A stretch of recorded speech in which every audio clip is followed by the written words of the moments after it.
कहानी की शुरुआत होती है आर्य से, जो उस समय पूरी तरह हैरान रह जाता है जब झंडे उसे बताता है कि चरण ही असली यशवर्धन है। पहले तो आर्य इस बात पर बिल्कुल भी विश्वास नहीं करता। उसे लगता है कि झंडे कोई बहुत बड़ी गलतफहमी का शिकार हो गया है।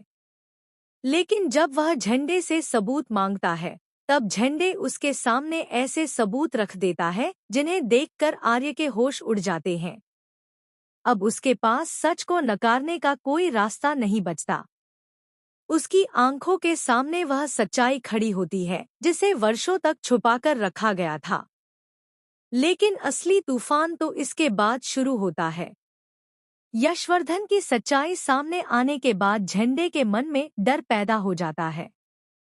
उसे लगता है कि अगर चरण की असली पहचान सबके सामने आ गई तो वर्षों से छुपे कई राज भी उजागर हो जाएंगे।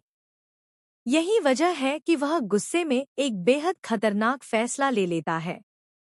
वह आर्य से कहता है कि किसी भी कीमत पर चरण को रास्ते से हटाना होगा, क्योंकि यह लड़का उनके लिए एक टाइम बम की तरह है, जो कभी भी फट सकता है और सब कुछ बर्बाद कर सकता है। आर्य यह सुनकर दंग रह जाता है। वह झंडे को समझाने की कोशिश करता है कि वह बहुत बड़ी गलती करने जा रहा है। आर्य साफ शब्दों में कह देता है कि वह किसी भी हालत में चरण का नुकसान नहीं होने देगा। लेकिन झंडे अब किसी की सुनने के मूड में नहीं होता।